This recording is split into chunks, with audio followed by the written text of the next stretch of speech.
بسم اللہ الرحمن الرحیم نحمدہ و نصلی علی رسول الکریم اما بعد فاعوذ باللہ من الشیطان الرجیم بسم اللہ الرحمن الرحیم مولاي صلی وسلم دائما ابدا علی حبیبک خیر خلق کلہم۔ ناظرین کرام، ہماری بات چل رہی تھی قیامت کے قرآنی نام، اور ان میں سے ہم نے چند نام پچھلی ویڈیو کے اندر ذکر کیے تھے اور ان کے معنی اور ان کی حکمتیں۔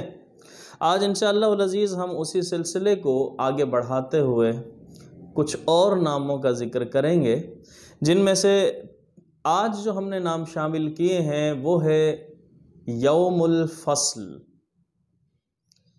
یعنی فیصلے کا دن۔ اور قیامت کے دن کو فیصلے کا دن اس لیے کہا گیا کہ اس دن لوگوں کے درمیان اللہ تبارک و تعالی فیصلہ فرمائے گا، اس لیے یوم الفصل کہا گیا۔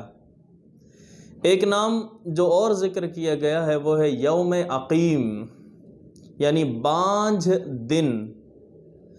اس کو اس لیے کہا گیا کہ اس دن کفار کے لیے اصلاً کوئی بھی بھلائی نہیں ہوگی، اس لیے اسے یوم عقیم قرار دیا گیا ہے۔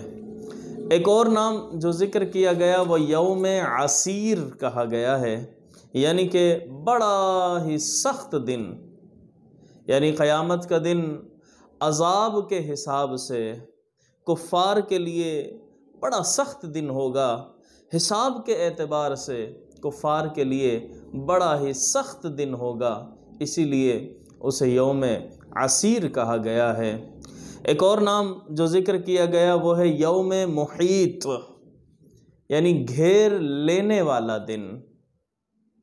اس دن خالق کائنات مجرموں کو عذاب میں گھیر دے گا، کوئی چیز بھی بھاگ نہ سکے گی وہاں سے، تو اس لیے اسے یوم محیط بھی کہا گیا ہے۔ ایک اور نام جو ذکر کیا گیا اور آج ہم نے یہاں شامل کیا وہ ہے یوم علیم، یعنی دردناک دن۔ اس دن چونکہ کفار اور مشرکین کو بڑا ہی دردناک عذاب دیا جائے گا، جو کہ قرآن پاک کے اندر ان کی تفاصیل بھی بیان کی گئی ہے، تو آج چونکہ ہمارے ناموں کے بارے میں ذکر ہو رہا ہے تو اس لیے ہم صرف نام ذکر کریں گے، تو اسی لیے اس کو یوم علیم وہ کہا گیا ہے، یعنی کہ بڑا ہی دردناک دن۔ اس دن چونکہ کفار کو بڑا سخت عذاب دیا جائے گا، دردناک عذاب دیا جائے گا، اسے یوم علیم کہا گیا ہے۔ اسی طرح سے ایک نام یوم کبیر بھی ہے، یعنی کہ بہت بڑی سختی والا دن۔ اس وجہ سے چونکہ اس دن کی سختی اعتبار کے حساب سے، تمام چیزوں کی سختی کے اعتبار کے حساب سے بہت زیادہ ہوگی، اس لیے اسے یوم کبیر بھی کہا گیا ہے۔ یوم الحسرہ، یعنی ندامت کا دن، حسرت کا دن، کہ اس دن وہ لوگ جنہوں نے اعمال نہیں کیے ہوں گے دنیا کے اندر، وہ نادم ہوں گے، وہ حسرت کریں گے، وہ غمگین ہوں گے اور سوچیں گے کہ کاش ہم دنیا کے اندر عمل کر لیتے، چونکہ عمل کی جگہ تو یہ دنیا ہی ہے، جبکہ آخرت کے اندر تو اس کی فصل کاٹنی ہوگی، وہاں عمل نہیں ہوگا۔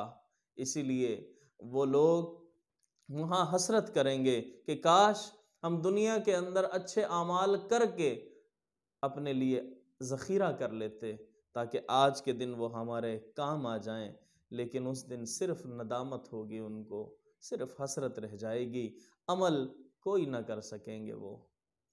اسی طریقے سے یوم الطلاق، یعنی ملنے کا دن، وہاں پر خالق کائنات کی بارگاہ کے اندر تمام ارواح اور اجسام آپس میں ملیں گے، اسی لیے یوم الطلاق کہا گیا ہے۔ اور اس دن زمین اور آسمان ملیں گے، یوم الطلاق اسی لیے کہا گیا ہے۔ اور وہاں پر پہلے اور آخر والے لوگ، پہلے اور بعد والے لوگ آپس میں ملیں گے، اسی لیے یوم الطلاق کہا گیا ہے۔ اور جہنمی عذاب دینے والے فرشتوں سے ملیں گے، اسی لیے یوم الطلاق بھی قیامت کے ناموں میں سے ایک نام شمار کیا گیا ہے۔ اور آج کی اس ویڈیو کے اندر ہم نے ایک اور نام جو شامل کیا ہے، وہ شامل کیا ہے یوم التغابن، یعنی شکست ظاہر ہونے کا دن، اور وہاں پر جنتیوں کی جیت اور کفار کو شکست ظاہر ہوگی۔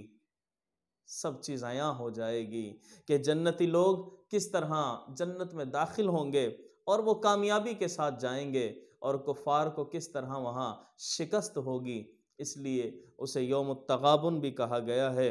اور آج کے اس ویڈیو کے اندر جو ہم نے آخری نام شامل کیا ہے قیامت کا، وہ ہے یوم الغاشیہ، یعنی ڈھانپ لینے والا دن، چھا جانے والا دن، یعنی اس دن شدت اور ہولناکیاں اس دن کی ہر طرف چھائی ہوئی ہوں گی، تمام چیزوں کو ڈھانپ لیں گی، اسی لیے اسے یوم الغاشیہ بھی کہا گیا ہے۔